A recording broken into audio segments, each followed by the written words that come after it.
All right, everybody, welcome to the special episode of selling personal motorcycle at Garani Corp Garage. Today we're going to show you a very beautiful 2012 Triumph Thruxton. It's my personal bike. I love it very much. Probably way too much than one should love a motorcycle, but at a certain point of time in life you come to realize your priorities when it comes to motorcycles, and this is my first bike that I purchased with my own money. Back in 2012 I saved up some $10,000, and I was willing to buy a motorcycle because I always wanted one. You know, my parents would usually tell me, nah, you cannot have a bike, nah, you cannot have long hair, nah, you cannot do this. So, you know, I came to United States, I made some money, and I wanted to buy a bike. And I looked very closely at certain brands, and this is what brought my attention.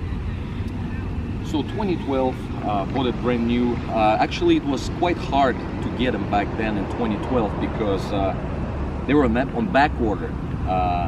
In fact, dealers were selling them for a couple $1,000s over sticker, and I had to go to, since Orlando dealer was not cooperative, I had to go to St. Pete Powered Sports to buy this particular bike and wait for it for 3 months. 3 months. In fact, I had the parts before I had the bike. The bike parts arrived quicker. So, and then another issue arose. I had a girlfriend. The issue that arose was I lived in a little townhouse right downtown Orlando, and of course, you know, if I'm spending my hard-earned money on a motorcycle, I'm not going to keep it in some undercover outside in the carport. So since I lived on the first floor, the idea of storing it in the kitchen came up to my head quickly, but the girlfriend disagreed. And Jeremy, what happened to the girlfriend? The motorcycle was in the kitchen. Yeah. So the motorcycle went in the kitchen, and you know how some people say garage stored and this and that. This particular bike is house stored, all right?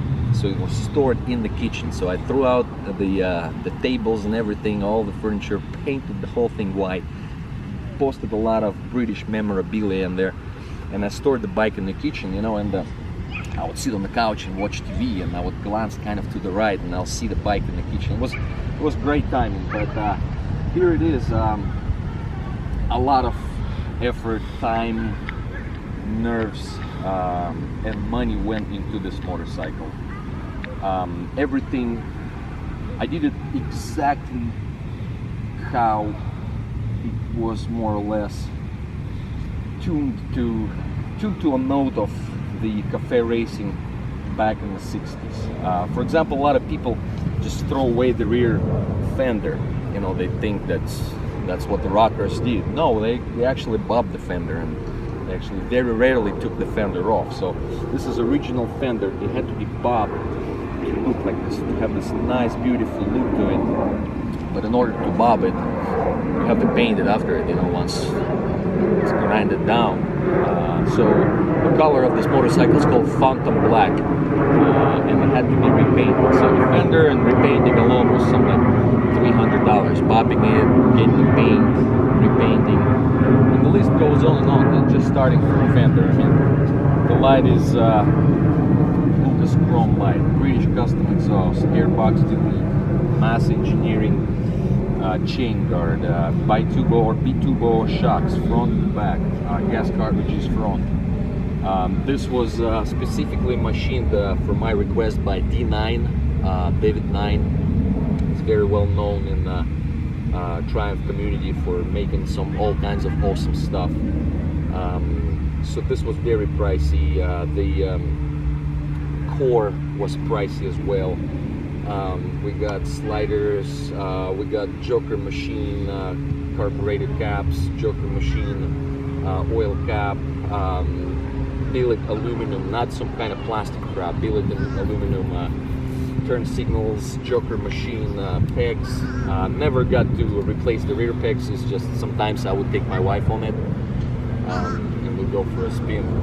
And the list goes on and on. You just can see in the pictures, you know, you'll be able to see how clean the exhaust pipes are and everything that comes with it. Joker machine levers, joker machine cap for the brake reservoir cap, tech brace, stabilizer. If you would come around on this side, you'll just be able to notice how beautiful this motorcycle is. And I kept it,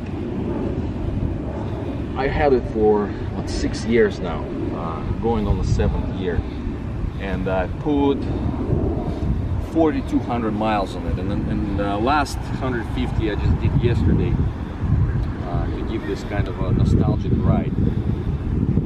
The bike is completely spotless. I personally think that it is better than new in every sense, because when you buy a new motorcycle, it will have fingerprints on it. This particular bike does not have a single piece of dust anywhere on it, and just some of my fingerprints on the handlebars, because I just drove it here from my house. This bike was detailed, and I'm serious, you know, and a lot of people who know me and who ride with me, they know this bike was detailed after every ride. Not only detailed, the pipes were polished, because there is no way you can get such clean pipes with 4,000 miles, you know, they get blue. So in order to keep it maintained, the whole bike was microfibered completely, the spokes polished the pipes after each ride. So this bike is in amazing condition. So you will see on the pictures that it's got an British Customs Airbox Delete. It's got the K&N filters. It's running a map from Triumph Twin Power guys. They're guys in Britain. In fact, they're the guys who also provided me with this beautiful Pretec 6-piston caliper. Of course, the pads front and back are EBC sintered pads. So let me give you some specs on the horsepower. Quite don't remember. So I think initially I looked into Moto Guzzi, whatever that model is, and I looked into Triumph, and the Moto Guzzi was just very lame on power back in 12.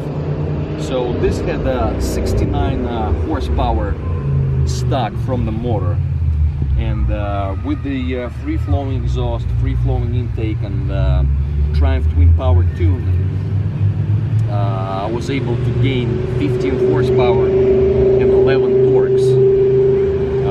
So right now at the wheel we got 69 horsepower and 55 torques, which is about 15 horsepower and 11 torques gain from what it was factory. And holy moly, that is a big difference when it comes to feeling the difference from stock to 15 horsepower.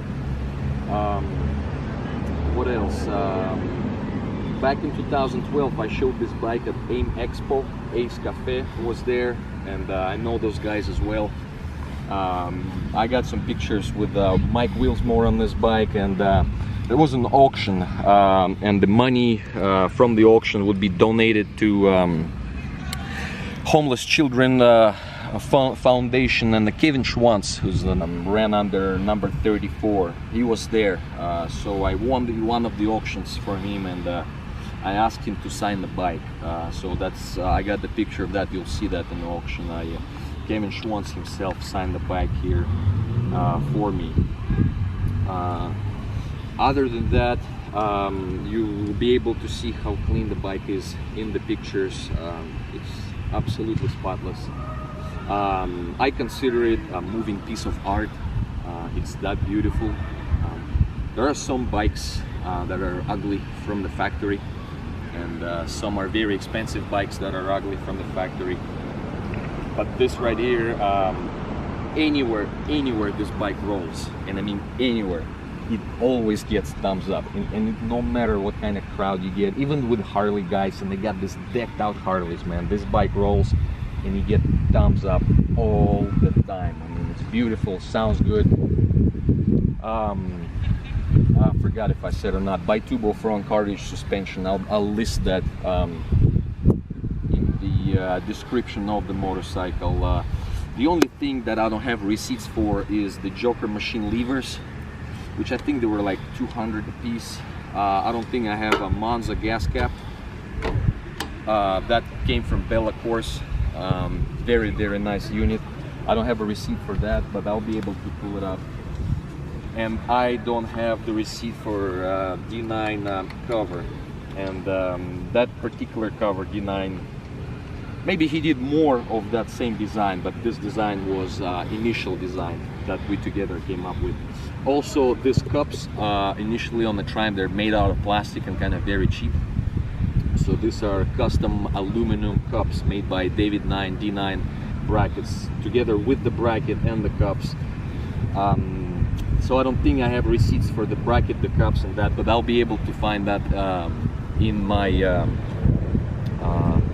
emails. So what we're going to do now, I'm just gonna go ahead and quickly crank it up, give it a quick rev, and I'll do a drive-by on the street here, and you'll be able to hear just how beautiful this motorcycle sounds.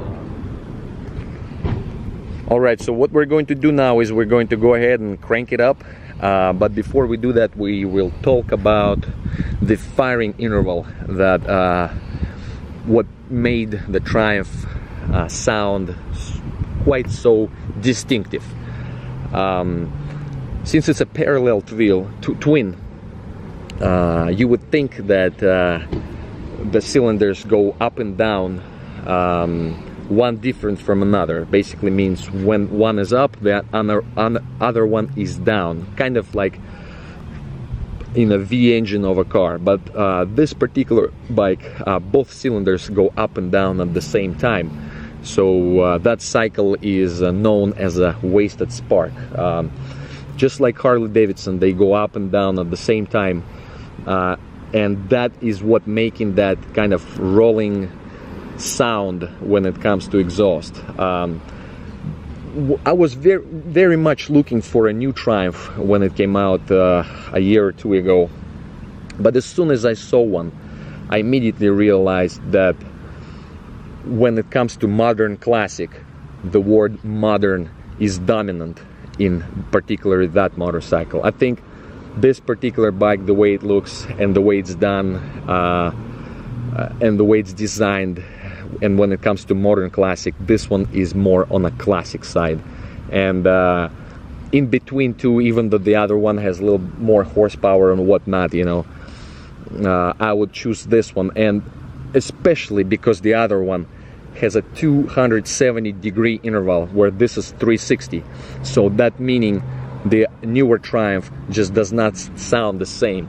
It would pretty much sound like almost any of the Japanese two-cylinder motorcycles, or just kind of a lame sound, if you ask me. So let's go ahead and crank it up, and you'll hear how it sounds.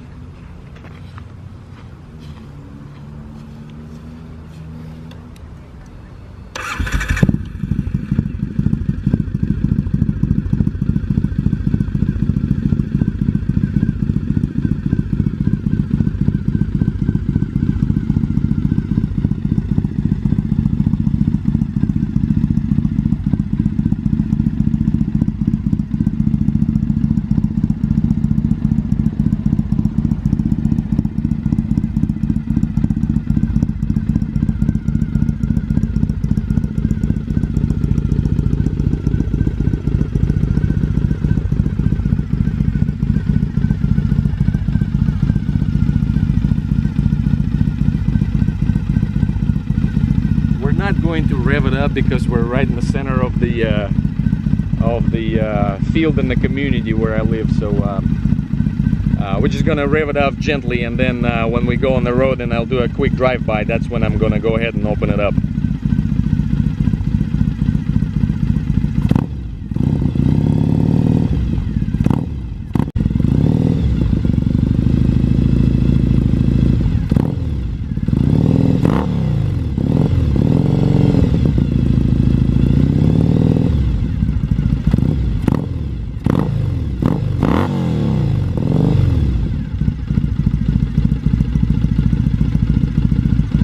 again, the bike is quite cold, so I really need to warm it up, and I don't really want to open it up and make everybody angry. So we're gonna stop the video right now and we'll continue from another place.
Very light on its feet, beautiful suspension, nicely balanced.